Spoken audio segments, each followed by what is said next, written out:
குட்டி கதையிலிருந்து ஆரம்பிப்போமா? தமிழ்நாட்டு மக்களுக்கும் ஸ்டாலின் சாருக்கும் நடக்கிற போர். நேசிக்கிற விஜய் வேணுமா, மக்கள் விரோத ஆட்சி நடத்துற ஸ்டாலின் சார் வேணுமா? இந்த விஜய் நம்புறீங்களா, ஸ்டாலின் சார நம்புறீங்களா?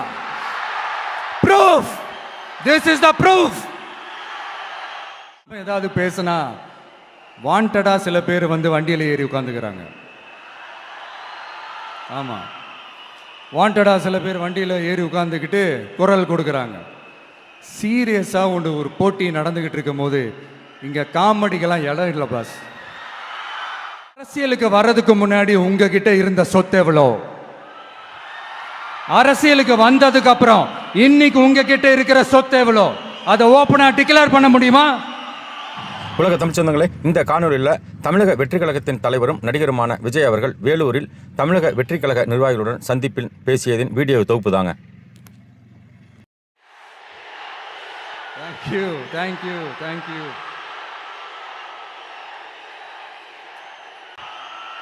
எங்க ஓட்டு எங்க உரிமை.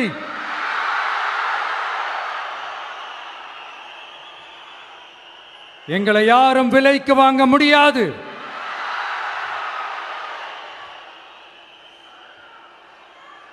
எங்க ஓட்டு விசில் சின்னத்துக்கு தான்.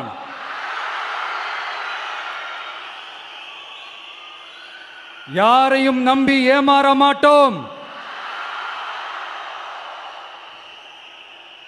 எங்க வார்த்தையிலிருந்து மாற மாட்டோம். இது நிஜம். தேங்க்யூ.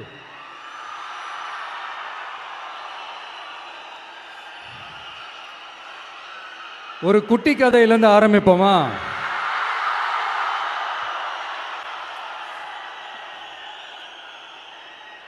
ஒரு பெரிய ஊர், ஒரு 4 ரோடு ஜாயிண்ட் ஆகிற மாதிரி ஒரு ஜங்ஷன், ஒரு பிஸியான ஏரியா, ஆள் நடமாட்டம் அதிகமாக இருக்கக்கூடிய ஒரு ஏரியா. அங்கே சென்டரில் ஒரு முரட்டு ஜல்லிக்கட்டு காலை ஒன்று நின்றுட்டு இருக்குது. காலில் மண்ணை வீசிக்கிட்டு சீறிக்கிட்டு அப்படியே நின்றுட்டு இருக்குது. யாருமே பக்கத்தில் போக முடியல. அந்த இடம் ஒரு கேஷுவலாக மாறணும் அப்படின்னா அந்த காளையை அடக்கி அமைதி ஆக்கினா தான் மறுபடியும் ஒரு பேக் டு நார்மல் சுச்சுவேஷனுக்கு அந்த இடம் மாறும். அந்த ஊரில் இருக்கிற ஒரு சில பேருக்கு மட்டும்தான் அந்த காளை அடங்கும். அவங்க யாருமே அங்கே இல்லை. ஆனால் அந்த க்ரௌடில் இருந்த ஒரு சில பேர், ஆல்ரெடி அந்த காளையை அடக்கணங்களோடு இருந்த ஒரு சில பேர், எங்களுக்கு இல்லாத அனுபவமா? நாங்க பார்க்காத காளையா, நாங்க பார்க்காத மாடா, நாங்க போய் அடக்குறோன்னு சொல்லிட்டு உள்ள போறாங்க. ஒருத்தராலையும் அந்த காளையை தொடக்கூட முடியல. எல்லாரையும் அடிச்சு வீசி தூக்கி போட்டுருச்சு. இப்போ என்னடா பண்றது அப்படின்னு பார்க்கும்போது அந்த கூட்டத்தை விலக்கிட்டு ஒரு சின்ன பையன் ஒரு என்ட்ரி ஒன்று கொடுக்குறான். உங்களுக்கு தான் தெரியும்ல, டேய் எங்களாலே முடியல, நீ எல்லாம் என்னத்தை போய் கிழிக்க போற? எங்களுக்கு அவ்வளோ அனுபவம் இருக்குது, நாங்களே அடிபட்டு ஓரமாக படுத்து கிடக்கிறோம். இவன் விளையாட்டுத்தனமாக ஏதோ பண்ணிட்டு கிடக்கிறான். பாவம், அந்த காளைகிட்ட போய் அடிபட்டு சாவ போகிறான். பச்சா பையன், அந்த பையன், இந்த பையன், அண்டர் எஸ்டிமேட் பண்ணுறது, ஏளனமாக பேசுறது, இப்படி ஒரு பக்கம். இன்னொரு பக்கம் பரிதாபப்பட்டு, ஐயோ பாவமே, இப்படி தனியாக போய் மாட்டிக்கிட்டானே அந்த காளைகிட்ட, என்ன பண்ண போகிறானோ அப்படின்ட்டு ஒரு பக்கம் பரிதாபப்பட்டு பேசுகிறாங்க. அந்த சின்ன பையன் எதுவுமே காதலையே போட்டுக்காம 2 பாக்கெட்லையும் கையை விட்டுக்கிட்டு ஸ்டைலா கெத்தா தில்லா அப்படியே உள்ள போகிறான். ஒரு ஸ்டெப் எடுத்து வைக்கிறான், அந்த காலை அப்படியே சீறிக்கிட்டே நின்றுட்டு இருக்குது. இன்னொரு ஸ்டெப் எடுத்து வைக்கிறான், காலை அப்படியே சீறிக்கிட்டே முன்னாடி வருது. மக்கள் எல்லாரும் பதட்டத்தோடு அப்படியே பார்த்துட்டு இருக்கிறாங்க. இன்னொரு ஸ்டெப் எடுத்து வைக்கிறான், காலை அப்படியே முட்டை வரும்போது பாக்கெட்டுக்குள்ள மறைச்சி வச்சிருந்த 2 புல்லுக்கட்டு அதை அந்த காளை கிட்ட காட்டுறான். காளை அப்படியே சடனாக வந்து நின்று அது மூடெல்லாம் மாறி அந்த புல்லுக்கட்டை சாப்பிட ஆரம்பிச்சிருச்சு. அந்த சின்ன பையனும் அந்த காளையை அப்படியே தடவிக்கிட்டு வரான். காளையும் பக்கத்தில் ஒரு குழந்தை மாதிரி நடந்து வந்துக்கிட்டு வருது. பக்கத்தில் இருந்த ஒரு வயல்வெளியில் அந்த காளையை மேய விட்டுட்டு வரான். மக்கள் எல்லாரும் அந்த பையனை ஆச்சரியமாக பார்க்குறாங்க. அந்த அடிபட்டு கிடந்த அந்த அனுபவசாலிங்க தலையை தொங்க போட்டு நின்றுட்டு இருக்கிறாங்க. ஏன்னா பேசின பேச்சு அப்படி. வாய் இருக்குன்றதுக்காக நக்கலுமா நையாண்டியுமா நச நச நச நசன் ஒரே பேச்சு. என்ன பண்றது, தலையை குனிஞ்சு அப்படியே நின்றுட்டு இருக்கிறாங்க. அங்கே ஒரு பெரியவர் வர்றார். வந்து அந்த பையன்கிட்ட கேட்குறாரு, எப்படிப்பா இப்படி ஒரு முரட்டு காலை சீறிட்டு நின்றுட்டு இருந்தது, எப்படி அந்த காளையை அடக்கின அப்படின்னு கேட்டதுக்கு அந்த பையன் சொல்கிறான், ஐயா எனக்கு அந்த காளையை பார்த்தா கோபமாக இருந்த மாதிரிலாம் எனக்கு தெரியல, அந்த காலை பசியோடு இருந்த மாதிரி இருந்தது. அதனால தான் அந்த புல்லுக்கட்டை காமிச்சவொடனே ஓகே நமக்கு தேவையானது கிடச்சிருச்சு அப்படின்னோடனே அந்த புல்லுக்கட்டை சாப்பிட்டுட்டு நம்மளோட அப்படியே ஜாலியாக வாக்கிங் வந்துருச்சு அப்படின்னு சொன்னான். இதை கேட்ட அந்த பெரியவர் சொன்னாராம், இந்த சின்னவங்க பெரியவங்க அனுபவம் இருக்கிறவங்க அனுபவம் இல்லாதவங்க இதெல்லாம் விஷயமே கிடையாது.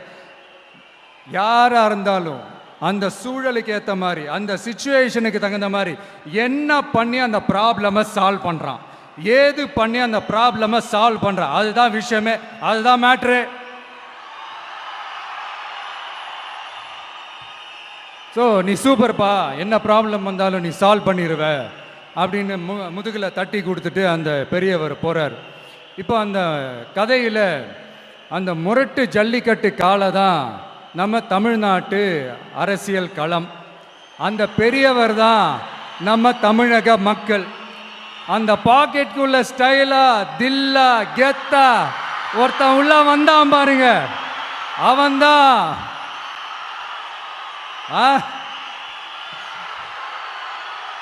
நான் இல்லைங்க, நான் இல்லை, நானு நீங்க நாம எல்லாருமா சேர்ந்து மாபெரும் மக்கள் சக்தியா இருக்கக்கூடிய நம்ம டிவிக்கு,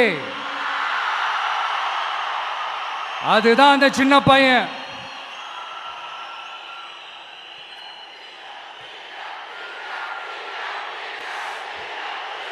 தேங்க்யூ தேங்க்யூ தேங்க்யூ.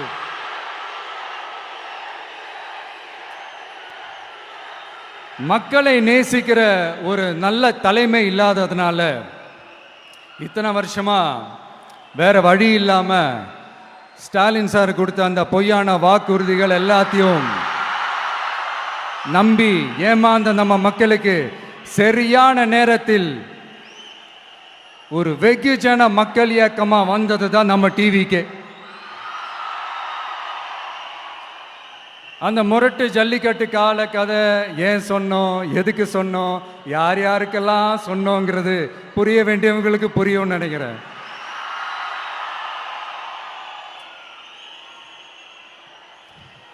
இப்போ நாம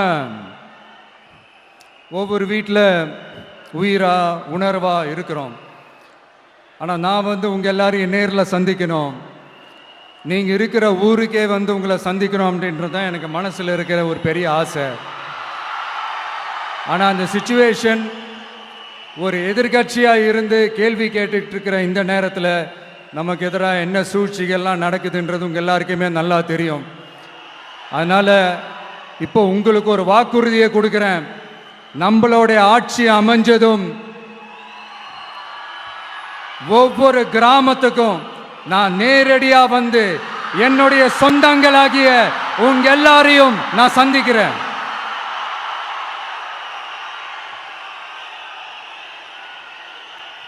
கொஞ்ச நாளைக்கு முன்னாடி நம்ம ஸ்டாலின் சார் ஒரு ஒன்று உருட்டினாரு, நீங்க கேள்விப்பட்டிருப்பீங்க. இப்போ வரப்போற எலெக்ஷன் எதுக்கான எலெக்ஷன்?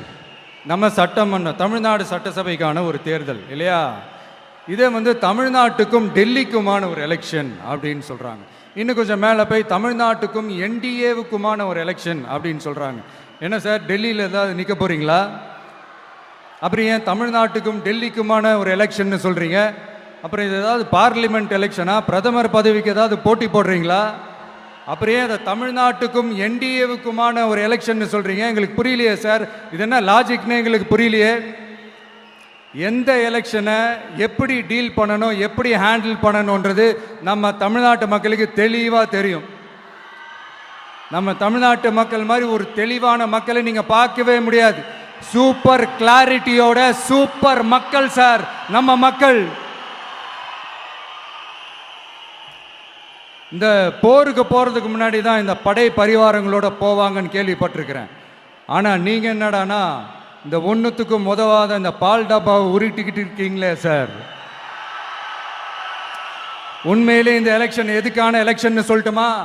தமிழ்நாட்டு மக்களுக்கும் ஊழலுக்கும் நடக்கிற போர், தமிழ்நாட்டு மக்களுக்கும் லஞ்சத்துக்கும் நடக்கிற போர், தமிழ்நாட்டு மக்களுக்கும் இந்த நிர்வாகத்தை சரியா செய்யாத இந்த திமுக அரசுக்கும் நடக்கிற போர், அதாவது தமிழ்நாட்டு மக்களுக்கும் உங்க ஆட்சிக்கும் நடக்கிற போர், தமிழ்நாட்டு மக்களுக்கும் ஸ்டாலின் சாருக்கும் நடக்கிற போர்.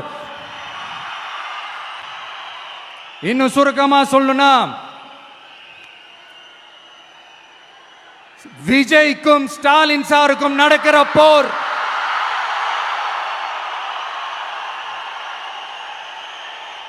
இதுக்கு நடுவுல இந்த என்டிஏ டெல்லி இதெல்லாம் என்ன லாஜிக்னே புரிய மாட்டேங்குது சார். தமிழ்நாடு தான் விஜய், இந்த விஜய் தான் தமிழ்நாடு. தூய சக்தி டிவிகேவுக்கும் தீய சக்தி டிஎம்கேவுக்கும் தான் இந்த போர். இப்படி உக்கிரமா இருக்கிற இந்த போர்ல மறுபடியும் ஒன்றுத்துக்கும் உதவாத இந்த பால் டப்பாவை உருட்டிக்கிட்டு இன்னொரு காமெடி வேற. அது என்னடானா அவரோட ஆட்சியில தான் தமிழ்நாடு சூப்பர் ஸ்டார் மாநிலமா இருக்குதான். கரெக்டு, தமிழ்நாடு சூப்பர் ஸ்டார் மாநிலம் தான். காமராஜர் அவர்கள் டைம்ல, அண்ணா அவர்கள் டைம்ல, எம்ஜிஆர் அவர்களோட ஆட்சியில.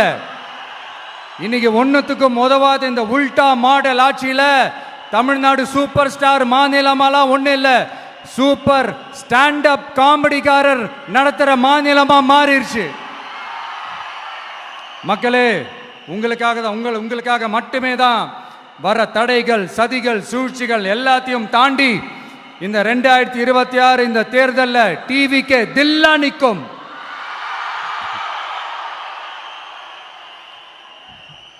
இதுவரைக்கும் நடந்த எலெக்ஷன் வேற, இப்போ நடக்க போற எலெக்ஷன் வேற. ஒவ்வொரு 5 இயர்ஸுக்கும் நடக்கிற எலெக்ஷன் மாதிரி இதை நினைச்சிடாதீங்க. 50 வருஷத்துக்கு ஒரு வாட்டி நடக்க போற ஒரு எலெக்ஷன் மாதிரி இது. அதிசய எலெக்ஷன். ஒரு எலெக்ஷன்ல அவங்களோட எதிரிகளை தான் எதிர்ப்பாங்க, அப்படிதான் எதிர்ப்பாங்க, அதுதான் யதார்த்தமும் கூட.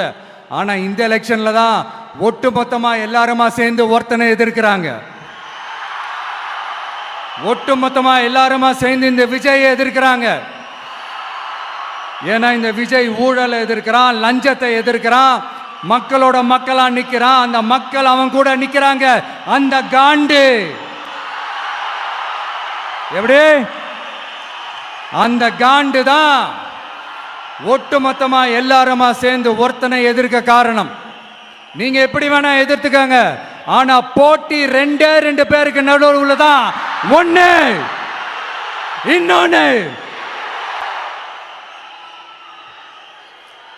இந்த எலெக்ஷன் டேல மேக்சிமம் என்ன பண்ணுவீங்க? போவீங்க, ஓட்டு போடுவீங்க, வருவீங்க, அவ்வளவுதான் உங்களுடைய பார்ட்டிசிபேஷன். ஆனா இந்த எலெக்ஷன்ல நீங்க பங்கெடுத்துக்க போறீங்க. எஸ், உங்க வீட்டில் இருக்கிற ஒரு விஜய் தான், உங்க வீட்டில் இருக்கிற ஒரு விஜய் தான் வேட்பாளரா நிக்க போறாங்க. உங்க வீட்டில் நிக்கிற ஒரு வேட்பாளர்னா அப்போ உங்க வீட்டில் இருக்கிற மற்றவங்க எல்லாருமே வாக்காளர்கள் தானே.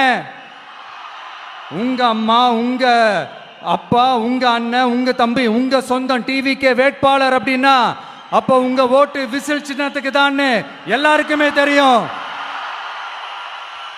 ஏன், நம்மளோட எதிரிகளுக்கு கூட அது நல்லாவே தெரியும். அதனாலதான் நமக்கு எதிராக அவ்வளவு அவதூறு பரப்புறாங்க. என்னென்ன அவதூறு பரப்புறாங்கன்றது உங்களுக்கே நல்லா தெரியும். ஆனா அவங்களுக்கு தெரியாது, ஏன் மேல அவதூறு பரப்புனா அது மக்கள் மேல அவதூறு பரப்புற மாதிரின்னு. எனக்கு அரசியல் தெரியலன்னு சொன்னா அது மக்களுக்கு அரசியல் தெரியலன்னு சொல்ற மாதிரின்னு. என்ன அசிங்கமா பேசுனா அது மக்கள் அசிங்கமா பேசுற மாதிரின்னு. எனக்கு எதிராக செய்யற ஒவ்வொரு செயலும் அது மக்களுக்கு எதிராக செய்யற செயல் அவங்களுக்கு தெரியாம போச்சு. இந்த விஜயும் மக்களும் வேறு வேறு இல்லை. இந்த விஜயும் மக்களும் ரத்தமும் சதையும் மாறி, உடலும் உயிரும் மாறி, ஒன்னிலிருந்து ஒண்ண பிரிக்கவே முடியாது. எஸ், சென்சிட்டிவான சென்டிமெண்ட், அது சென்சிட்டிவான சென்டிமெண்ட்.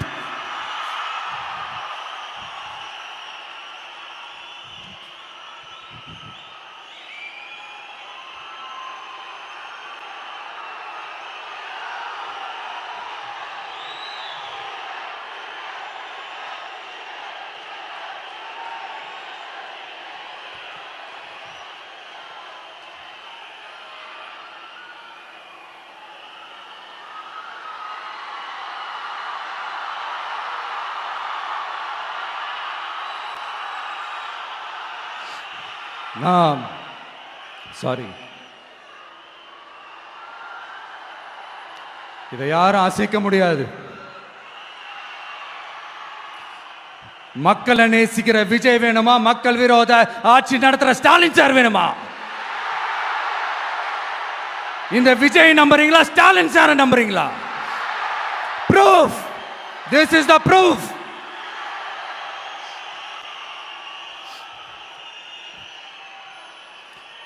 இந்த தீய சக்தி, ஊழல் சக்தி, இதெல்லாம் ஏன் சொல்கிறோம், எதுக்கு சொல்கிறோம், யாரை சொல்கிறோன்றதெல்லாம் மக்களுக்கு தெளிவாக தெரியும்.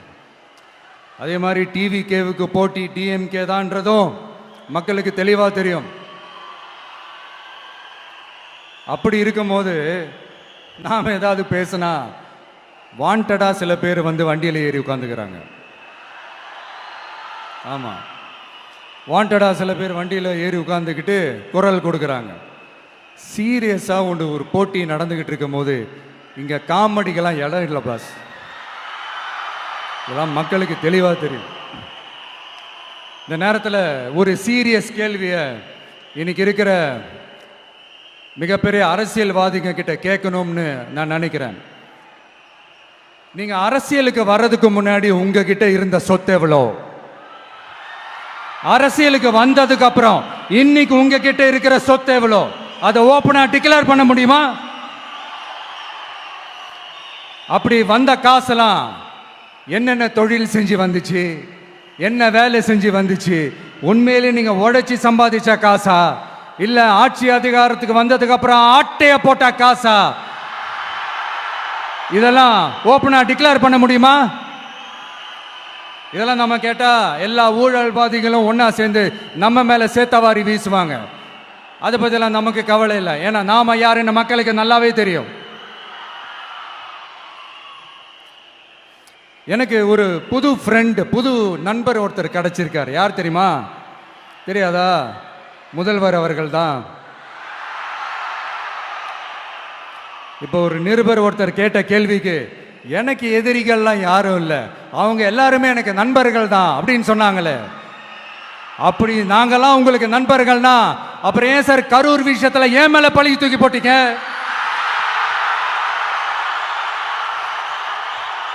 உங்களுக்கு மனசாட்சின்னு ஒண்ணு இருந்தா அப்படி பேசிருப்பீங்களா?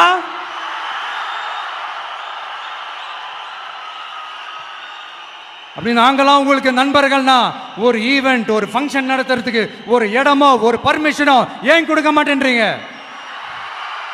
எல்லாத்தையும் நீங்களே பண்ணிட்டு போற போக்கில் அப்படியே பொய்களா அடிச்சு விட்டுக்கிட்டு இருக்கீங்க. உங்களோட உண்மையான நண்பர்கள் யாருன்னு சொல்லட்டுமா? லஞ்சம், ஊழல், அரசியல் ஆதாயம், இதெல்லாம் தான் உங்களோட உண்மையான நண்பர்கள். பர்சனலா நீங்க எப்படி வேணா இருந்துக்கங்க சார், நமக்கு அதை பத்தி கவலை இல்லை, நமக்கு அது அவசியமும் இல்லை. ஆனா உங்க ஆட்சி தான் தப்பான ஆட்சி, தமிழ்நாட்டுக்கு தேவையில்லாத ஆட்சி. கொஞ்ச நாளைக்கு முன்னாடி கற்பனையா ஒரு விஷயம் ஒன்று சொன்னேன். இந்த முதல்வர் கூட விசில் சின்னத்துக்கு தான் வாக்களிப்பாரு அப்படின்ட்டு கற்பனையா ஒன்று சொன்னேன்.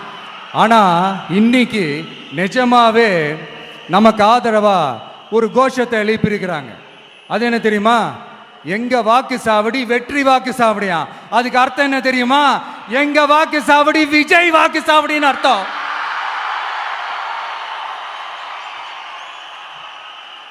அது சரி, மக்களோட இந்த ஆதரவை பார்த்துட்டு அவர் அறியாமலே இப்படி பேசிட்டாரு என்னமோ தெரியல. 50 வருஷம் எக்ஸ்பீரியன்ஸ் அரசியல்ல, உண்மை என்னன்னு ஒத்துக்கிட்டு தானே ஆகணும்.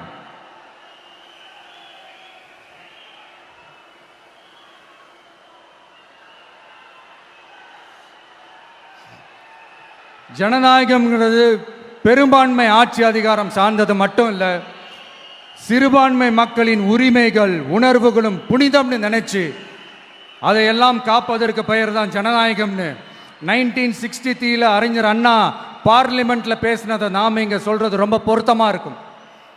அறிஞர் அண்ணா சொன்னது தான் டிவிகேவோட நிலைப்பாடும். இந்த ஸ்டாண்ட்ல நாம 100% உறுதியா இருப்போம். யாருக்காகவும் எதுக்காகவும் இதுல சமரசமே கிடையாது. மதச்சார்பற்ற சமூக நீதி தன்மை தான் நம்ம அடிப்படை கொள்கைகள் ஒன்று, அதில் எந்த மாற்றமும் எப்பவும் கிடையாது. ஆனால் இதெல்லாம் மறந்துட்டு எப்படியாவது எதையாவது செஞ்சு ஓட்டு வாங்குறதுக்காகவே இங்கே சில பேர் இருக்கிறாங்க. அவங்கள மாதிரி நமக்கு அப்படி சில பிரச்சனைகள்ல எரியற நெருப்புல எண்ணெயை ஊத்துற எண்ணமே இல்லை.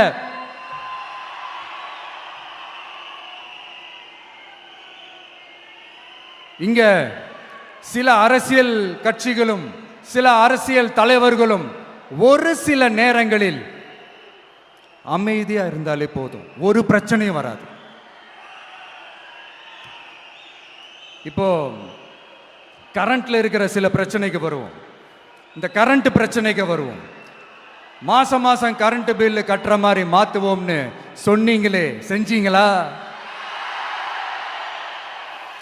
நிறைய வீடுகளில் 100 யூனிட் தான் அந்த கரண்ட்டு செலவாகுது ஒரு மாதத்துக்கு. மாதம் மாதம் நீங்கள் அந்த பில்லு கொடுத்தீங்கன்னா அவங்களுக்கு அது ஃப்ரீ ஆகிடும். அவங்க அந்த காசை கட்ட தேவையே இல்லை. ஆனால் 2 மாதத்துக்கு ஒரு வாட்டி அந்த பில்லு கொடுத்தீங்கன்னா, இப்போ சப்போஸ் அது 200 யூனிட்டுக்கு மேலே போச்சுன்னா அது அவங்களுக்கு ஒரு மிகப்பெரிய சுமை தானே. இது எந்த கணக்கில் எடுத்துக்கிறது? ஒரு மாதிரி ஒரு மாடர்ன் கரப்ஷன் அப்படின்னு எடுத்துக்கலாமா? அடுத்து பஸ் வசதி. நிறைய கிராமங்களில் பஸ் வசதி இல்லைன்னு சொன்னால் இந்த ஒட்டுமொத்த திமுக அரசும் கத்திக்கிட்டு வந்துடுவாங்க. நாங்கள் பஸ் விடாத கிராமங்களே இல்லை அப்படின்னு சொல்லுவாங்க. அப்படியாவது உண்மை அப்படின்னா முதல்வர் அவர்கள்கிட்ட நம்ம தங்கச்சி ஒருத்தவங்க ஒரு கேள்வி கேட்டாங்களே, எங்க ஊருக்கு ஒரு மினி பஸ்ஸாவது விடுங்க சார் அப்படின்னு கேட்டாங்களே, அது எந்த கணக்கில் எடுத்துக்கிறது? நிறைய மலை கிராமங்கள்ல பஸ் வசதி இல்லை, நிறைய மலை கிராமங்களில் ஹாஸ்பிட்டல் வசதி இல்லை. இது ரெண்டுமே எவ்வளவு முக்கியமான ஒரு விஷயங்கள். பஸ் வசதியும் ஹாஸ்பிட்டல் வசதியும் இல்லாததுனால வீட்டிலேயே பிரசவம் பார்க்குற அந்த ஆபத்து இருக்குதுன்னு எவ்வளோ நியூஸ் பார்க்குறோம். இதெல்லாம் எந்த கணக்கில் சேர்த்துக்கிறது? அடுத்து இது எல்லா மீட்டிங்லையும் பேசுகிறதான் பெண்களுக்கு பாதுகாப்பு நம்பர் 1 இருக்குது தமிழ்நாட்டில் அப்படின்னு சொல்கிறாங்க. அப்புறம் அது என்ன வி சேஃப் மாடலா? பெண்கள் என்ன சொல்றாங்க தெரியுமா? அது வி சேஃப் மாடல் இல்ல, வி ஆர் நாட் சேஃப் மாடல்னு சொல்றாங்க.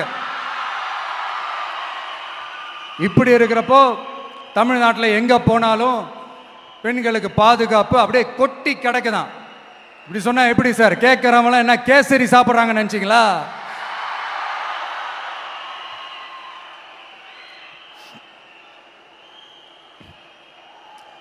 அடுத்து இந்த சட்டம் ஒழுங்கு, அது காணாம போய் ரொம்ப நாள் ஆச்சு.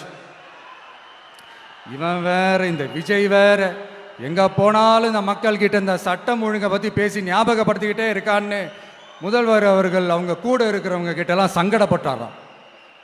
நாம் என்ன பண்றது? நாம தான் தமிழ்நாட்டோட விசில் ப்ளோயர் ஆச்சே. நாம் எப்படி சைலண்டா இருக்க முடியும்? நாமளும் கேள்வியா கேட்குறோம், ஆனால் பதிலெலாம் வந்த மாதிரியே தெரியல.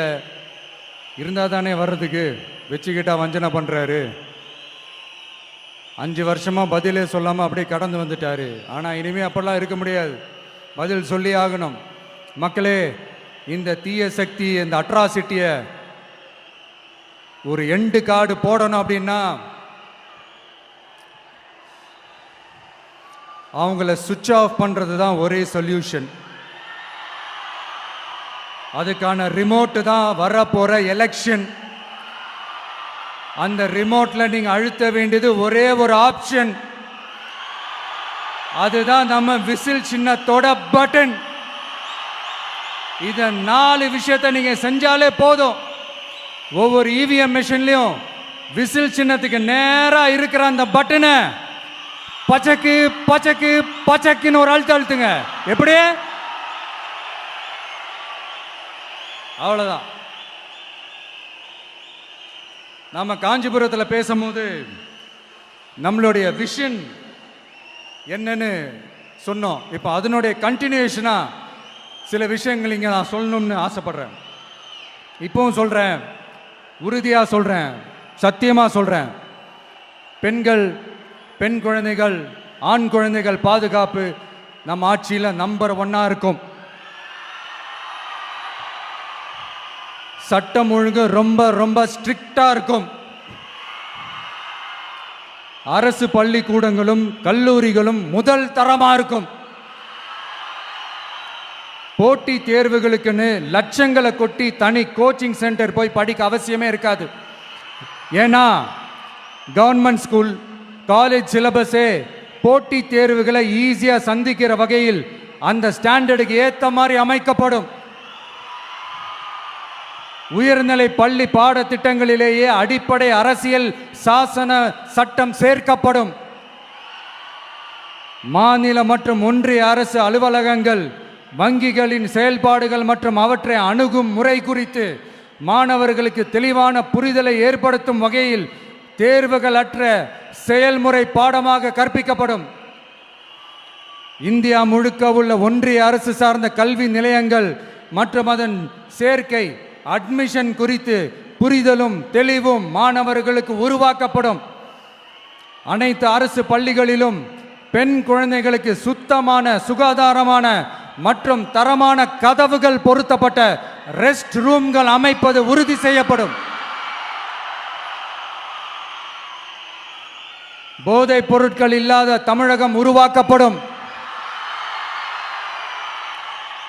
மாவட்ட கலெக்டர்கள் மற்றும் எஸ்பிக்களில் சரி பாதி பெண்களாக இருக்கும்படி செய்வோம். மலை கிராமங்களில் அரசு ஆரம்ப சுகாதார நிலையங்கள் பிரசவம் பார்க்கும் வசதியுடன் அமைக்கப்படும். பஸ் போக்குவரத்து இல்லாத கிராமங்கள் மற்றும் மலை கிராமங்களே இல்லை என்ற நிலை உருவாக்கப்படும். ஏற்கனவே அமைப்பு சாரா தொழிலாளர்கள் அமைப்பு இருந்தாலும் ஆட்டோ, டாக்ஸி மற்றும் லாரி டிரைவர்களுக்கென அவர்களின் நலன்களுக்காகவும் குடும்ப நலன்களுக்காகவும் தனியாக நல வாரியம் அமைக்கப்படும். தென் தமிழகம் உட்பட தமிழகத்தின் தேவையான பகுதிகளில் தொழிற்சாலைகள் அமைக்கவும் தொழில் வளம் பெருக்கவும் தனி கவனம் செலுத்தப்படும். விவசாயிகள், மீனவர்கள் மற்றும் நெசவாளர்களின் கருத்துக்களை அறிந்து அவர்களுக்கான திட்டங்கள் காலத்தின் தேவைக்கேற்ப உருவாக்கப்படும். இப்போ நம்ம ஸ்டாலின் சார் அறிவாலயம் பக்கத்தில் யாரு நடந்து போனாலும், அறிவாலயம் பக்கத்தில் யாரு நிழலுக்கு ஒதுங்கினாலும் கூட்டணியில் சேர்த்துக்கிறார். அந்த கொள்ளையடிச்சிருக்கிற வச்சிருக்கிற பணத்தில் ஒரு பங்கு ஒன்று கொடுத்து, இந்த அதுக்கு பேர் கல்லாப்பெட்டி கூட்டணின்னு வச்சிருக்கிறேன். அந்த கல்லாப்பெட்டி கூட்டணியை ரொம்ப கஷ்டப்பட்டு சேர்த்திருக்கிறார். ஆனால் அவருக்கு நான் சொல்கிறேன், இந்த அறத பழைய கூட்டணி கணக்குகளோ இந்த கொள்ளையடிச்ச பணத்தையே வச்சு எங்கள் மக்களை ஏமாற்றி எல்லாம் ஜெயிக்க முடியாது.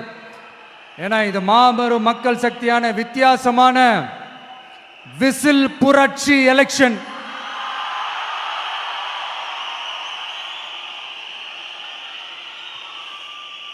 உங்களோட நான் இருக்கேன், நம்மளோட நம்ம மக்கள் இருக்கிறாங்க. இதுக்கு மேல என்ன வேணும்? கான்பிடென்ட்டா இருங்க, நல்லதே நடக்கும், வெற்றி நிச்சயம். மீண்டும் சந்திக்கும் வரை நன்றி, வணக்கம்.